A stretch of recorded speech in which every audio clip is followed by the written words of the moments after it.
A PEC da reforma da Previdência foi aprovada na Câmara Federal em primeiro turno, mas precisa de mais uma votação dos deputados antes de ser enviada ao Senado. E esse é o tema do quadro Direito em Pauta de hoje.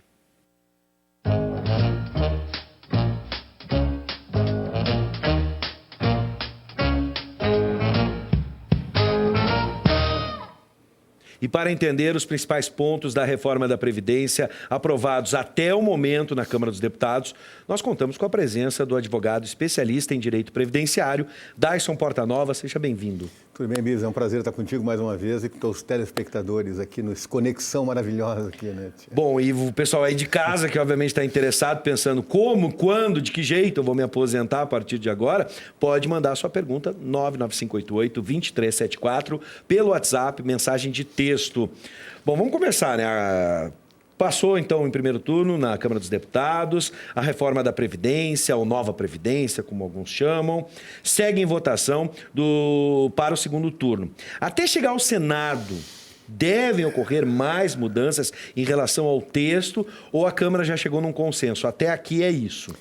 Bom, vamos analisar, assim, diante de uma circunstância que estamos vivendo como uma realidade presente, né? A Câmara, surpreendentemente, deu 379 votos para essa reforma. Até os mais otimistas, como eu, achava que ia ser 1 ou 2 votos de diferença. Até num debate aqui eu coloquei isso. E a tendência é que, se a Câmara já fechou a pauta, refugou, por exemplo, mais de 19 destaques que eram situações que já haviam sendo construídas em todas as reformas, tanto a do Fernando Henrique quanto a do Lula. Uma delas foi, até, permita, foi do senador Paim, inclusive fazendo uma greve de fome, quase sendo expulso do PT, porque ele queria fazer a garantia de uma transição mais leve, que também não foi albergada pela comissão. Particularmente, eu acho que não deve haver nenhuma mudança. A reforma finalizada pela relatoria deve ser aprovada no segundo turno. Não haverão modificações. Ao meu ver, ela passa no período regimental até o mês de setembro e vai para o Senado. Sim. Agora, dos destaques, das modificações que foram discutidas, foram aprovadas algumas, a gente poderia destacar, principalmente porque eu sei que às vezes é difícil a gente conseguir lembrar, mas tu é um especialista. O que tu destacaria do que foi alterado? E até fico imaginando se na base do governo, a gente sabe que as pressões eram grandes por determinados grupos. Alguns conseguiram algumas mudanças. Como é que a gente pode avaliar? Perfeito. Veja, uma delas, até eu vi a tua notícia aqui drástica, de novo, mais um policial, mais um servidor público sendo agredido, e essa agressão não é só a ele, é o Estado de Direito também, né, o que é lamentável. Mas um dos debates foi exatamente com a Polícia Federal, né, que a Polícia Federal tentou garantir uma condição melhor de transição para a sua categoria, uma não agressão com relação à idade, e isso foi contemplado na reforma. Alguns aspectos também foram bastante operosos, principalmente porque o movimento social acabou conseguindo se organizar. Por exemplo, os trabalhadores rurais. Acho que eles deram uma sinalização da capacidade de organização. Os pequenos produtores, trabalhadores rurais em geral, conseguiram manter a sua condição, que não é a melhor, né? Ela já na Constituição ela é muito agressiva para o trabalho rural, que é garantir uma aposentadoria com 55 anos para a mulher e 60 para o homem. É muito forte para quem está no campo, mas eles conseguiram manter essa condição. O governo queria estender a idade para chegar também, que nem o urbano, a 62 e 65 anos. Isso foi uma grande vitória. A segunda grande vitória, obviamente, está também num debate social, e nós estamos vendo isso cada dia à nossa porta, que é a questão do benefício de prestação continuada e a proteção assistencial, porque nós temos uma marginalidade econômica muito grande, né? Uma dificuldade de acesso ao trabalho, e as pessoas, muitas vezes com idade mais avançada, não conseguem ter uma proteção social. E o BPC, ele continuou tendo esta garantia, que foi um ganho coletivo. Também, ao meu ver, a capitalização da forma como estava sendo proposta, ela foi retirada da reforma, também passou a ser, ela voltará, obviamente, talvez até no âmbito da legislação ordinária, e talvez com outro perfil, mas ela não será o mote de uma retomada, que esta sim seria uma visão deste conceito de novo do atual governo, né? Ou seja, você distingue a relação de proteção social e cria um mecanismo eminentemente privado para o trabalhador. Acho que esses 3 pontos são os 3 pontos mais agudos em favor do trabalhador. Óbvio que tiveram algumas questões que não foram aprovadas nos destaques, que poderiam ter sido. Qual delas, por exemplo, tu destacaria que havia uma pressão muito grande, mas mesmo assim o Congresso não cedeu? Veja só, para mim, tem situações assim que são muito penosas. Uma transição muito curta, né? Por exemplo, nós temos um pedágio para o trabalhador homem que tiver 33 anos de contribuição e uma mulher com 28 anos de transição. Esse pedágio obriga você a trabalhar mais 50% do tempo. Se esse trabalhador tiver um pouquinho menos de tempo, um homem com 32 ou uma mulher com 27, esse pedágio inexiste. E aí você se adequa a uma das normas de transição, que pode ser por pontos, em relação da idade ou em relação ao tempo de contribuição. Só que esse pouco tempo, de 33 anos para o homem e 28 para a mulher, ele é desproporcional. Porque nós estamos trabalhando com trabalhadores de 33 anos de contribuição, portanto, nós estamos pensando há 30 anos atrás, nós estamos lá em 2000, 1980, 1990. Então, esse trabalhador cumpriu mais de 80% do tempo. Então, o pedágio devia ser um pouco mais aberto. Talvez fixar em 30 anos para o homem e 25 para a mulher, pensando na aposentadoria proporcional, que assim o era até no regime da reforma do presidente Fernando Henrique, que depois foi diluindo essa aposentadoria proporcional. Então, poderia pegar esse tempo com um pedágio um pouco menor, né? Sim. Realmente aí fica muito abrupta. Por quê? Exemplos que a gente acabou vivendo nesse cotidiano. Uma mulher com 28 anos, 27 anos de contribuição, com 50 anos de idade, vai se aposentar só em 2030, por exemplo. Por causa de um ano, ela não entra no pedágio nesta relação, entendi. Mas aí, como ela tem tenra idade, ela, à medida do tempo, ela não vai fechar os 35 anos ou os 30 anos ao mesmo tempo que a idade vai aumentando e ela não consegue proporcionalmente fechar a idade e tempo de contribuição antes de 2030, 2031. Sim. Então, aí a gente vê o quanto é aguda a reforma. Nestas que estão com quase as portas da aposentadoria e acabam tendo que trabalhar muito mais. Então, isso para mim é o grande ponto assim, de contraste que é agudo. As pessoas não perceberam isso porque a maioria das pessoas ainda não entenderam. É difícil de compreender as 5 regras de transição básicas que tem. Então, cada momento e cada situação você tem que estabelecer uma avaliação para verificar. E o segundo ponto que para mim também é muito drástico diz respeito às aposentadorias especiais. Eu vou pegar o lado mais agudo dela. Tá. Imagina, nós pegamos um trabalhador em mina de carvão no subsolo aqui na nossa região. Esse trabalhador, hoje, sem a reforma, depois de 15 anos trabalhando no subsolo, ele se aposenta. A partir da reforma, esse trabalhador terá que implementar 55 anos de idade. Portanto, nós temos que imaginar que um trabalhador que vai para a mina de carvão não vai com 40 anos de idade. Ele sequer entra já na mina para fazer o trabalho manual. Geralmente é muito mais jovem. Muito jovem. Então, vamos pegar um trabalhador com 18 anos de idade. Esse trabalhador, se passar 15 anos na mina, ele com 43 anos implementa as condições. Isso terá que esperar até os 55. Portanto, ele vai ter que esperar até daqui a 12 anos, em 2031, que vai se aposentar. Não sei nem se viverá lá com todas, né, as mazelas decorrentes do ambiente de trabalho que ele tem. Sim. Então, as aposentadorias especiais com idade mínima, principalmente esta de mineiro e a de mineiro de extração de solo, deveria ter sido afastada pelo Congresso Nacional. Infelizmente, dentro dos destaques também se tentou isso e não conseguiu. E veja também como é drástica a situação. Se nós pegarmos o metalúrgico, Canoas aqui é uma cidade metalúrgica, né? Região metropolitana. Isso.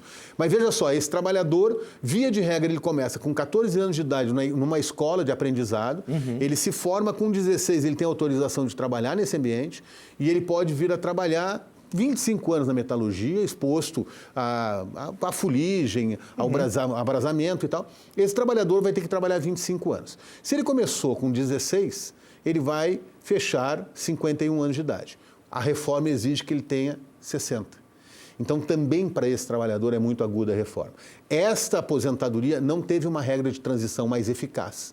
Então, também para quem trabalha no dia a dia, com o convívio do trabalhador nessas condições, ficou muito dura a reforma para esses dois tópicos. Bom, e a idade mínima, né? Vamos tentar entender no regime geral. A idade mínima foi um dos pontos mais discutidos. Vamos recapitular. O que está definido até agora com a questão da idade mínima? Então, vamos tentar fazer uma divisão. Nós temos a idade mínima para quem vai entrar no sistema a partir da reforma e nós vamos ter a idade que poderá um trabalhador, dentro das regras de transição, implementar. Então, o mais fácil, quem entrar amanhã no sistema, aprovada a reforma, entrou amanhã no sistema, não se aposenta se não tiver 62 anos de idade mulher, 65 anos de idade homem. Este é o requisito, tá? Então, não interessa se, por exemplo, começou a contribuir o mais cedo possível. Não, veja, aprovada a reforma. Aprovada a reforma. Aí ele entra no sistema previdenciário. Tá. Não é aquele que está lá. Tá. Então esse não tem regra de transição, não tem nada, ele vai entrar no novo regime. Acaba a aposentadoria por tempo de contribuição, só tem a aposentadoria por idade. 62 e 65. A mulher tem que implementar 15 anos de contribuição, o homem 20. Esta regra, mesmo que ela seja agora, melhorando as condições de vida, ou seja, o trabalhador vivendo mais, aumentando a expectativa de vida, ela pode vir a aumentar gradativamente por lei ordinária. Então, isso é para quem está. Para quem não está e entrará. Para quem está, bom, aí a regra de transição ela é ampla. Né? Então, você pode ter um trabalhador hoje que esteja homem com 64 anos de idade. Bom, se ele está com 64 anos de idade, amanhã ele vai poder se aposentar com 65, que é a idade mínima para uma aposentadoria por idade. Agora, se esse trabalhador estiver com 40 anos de idade e tiver com 10 anos de contribuição, haverão 3 ou 4 regras de transição. Dentre elas, nós temos a mescla de pontos, né? Que é uma regra. Teria que ter 86 pontos a mulher, 96 o homem. Como ele tem 40 de idade e 10 de trabalho, ele tem 50, nós temos que pensar no mínimo para ele, né? 50 menos 96, 46 pontos. No mínimo 23 anos daqui para frente. Tá. Ok. Então, simplificando, porque a regra não é tão simples assim. Então, esse trabalhador terá esta condição. Para aqueles que estão um pouquinho melhor, aquele que nós temos lá com 33 anos o homem e 28 a mulher, não haverá exigência de idade mínima, só do pedágio. Perfeito. Aquele que tem menos terá exigência de idade e tempo de contribuição, sempre pensando em chegar aos pontos, 86 e 96, sendo que a idade vai se elevando a cada ano e o tempo de contribuição também. Tá. Então, as regras, elas têm que ser examinadas caso a caso. Aquele que diz assim, não, é tudo uma fórmula só, ela é uma fórmula só, mas o tempo de trabalho de um trabalhador e a idade desse trabalhador interferem em qual pode ser a melhor condição. Naquele exemplo que eu te falava, da mulher com 27 anos de contribuição e 50 de idade, para ela será melhor a aposentadoria por idade daqui a 12 anos, do que ter que esperar e implementar todo o tempo de contribuição, porque ela terá uma transição muito maior. Sim. E um outro aspecto, feito esses 3 tópicos que eu tenho certeza que fica confuso na cabeça do telespectador, porque fica na nossa, fazendo a continha dia a dia e fechando, tem um outro aspecto. O critério de cálculo também foi alterado. Hoje, a aposentadoria, você pega do universo de seu salário e você descarta 20% das remunerações. Só para te ter ideia, Bifs, hoje o teto é 5.800. Sim, esse é o teto. E é bom a gente explicar porque as pessoas confundem o teto. Eu cheguei na idade, eu vou pegar o teto. Não é por aí. Não. E veja que é interessante a tua colocação. Hoje, o trabalhador que passa toda a vida contribuindo no teto, e o teto é hoje 5.800, a média dele vai dar 5.500. Hoje, com 80% da média, ou seja, tu tira 20% das menores, você mesmo assim não chega no teto, chega em 5.500. Bom, com a alteração da regra, agora não descarta mais 20%. Você tem 100% de todo o período.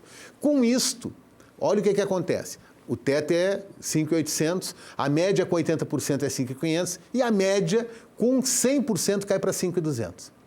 Então, o trabalhador também perderá em decorrência da média salarial. No caso, obviamente, nós vamos projetando em cima dessas aposentadorias, mas também perderá na aposentadoria por invalidez, no auxílio-doença e na própria pensão. Então, as regras são muito... Para fechar essa questão da pensão é interessante, né? Houve alteração nessa questão da pensão por morte? Como é que Profunda. Vamos lá. Aqui a gente não queria estar... Nós somos só os mensageiros da notícia, né? Não somos ela. Não fomos nós que votamos. Isso. Então, assim, ó, o que acontece com a pensão? Hoje a pensão ela é gerada como? O trabalhador ou a trabalhadora que falecer deixa a pensão em 100% do valor, calculado com a média de 80% e aí incidindo os percentuais da lei. Muito bem. Hoje é assim. Amanhã, aprovada a reforma, você tem uma cota de pensão de 50% e 10% para cada dependente, podendo chegar até o máximo de 100%. Então, você imagine que esta média que vai gerar pensão na base de 50%, naquele exemplo que a gente estava falando, que o teto é 5.800, a média de hoje é 5.500 e a média de amanhã será 5.200, você começa com 50% de 5.200 e não de 5.800. Então também você já perde. E cada 10% de cota será pelos dependentes a serem habilitados, que pode ser um filho menor, um filho inválido, a companheira ou companheiro. Deixa eu só fazer uma correção na minha fala, porque eu disse assim, não foi a gente que votou. Indiretamente sim, porque a gente votou em quem está lá no Congresso e no Senado e que estão, né, votando essa reforma, os destaques, enfim. Talvez a gente possa discutir quem redigiu. E aí, com certeza, não foi diretamente a gente. Mas votar, a gente votou somos cúmplices. Indiretamente. Somos cúmplices ou não, né? Mas, enfim, a Maristela tem uma pergunta pra gente. Maristela tem 35 anos, é de Porto Alegre, e ela pergunta o seguinte: se eu tiver 15 anos de contribuição, com 62 anos de idade, não vai fechar os 86 no total? Gostaria de saber como é que fica. Veja que interessante, né? Eu acho que os 35 anos dela ali pode até ser de trabalho. Tá? Sim. Eu não sei se é de trabalho ou de idade, mas vamos pegar os anos. Vamos supor que ela tenha 35 anos de trabalho. Tá. Ela já tem o direito a se aposentar. Perfeito? Ela não entra nem naquela regra de transição que a gente estava falando, nenhuma das duas que a gente estava falando. Então, ela pode se aposentar.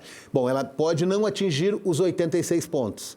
Tá? Então, se ela tem 35 anos de trabalho e 62 de idade, ela atinge. Né? Porque 35 mais 62 dá 97. Ela se aposenta hoje porque ela tem 15 anos de contribuição integral. Agora, vamos inverter. Ela está pensando que ela tem 35 anos de idade. Ok. Certo? Com 15 de contribuição.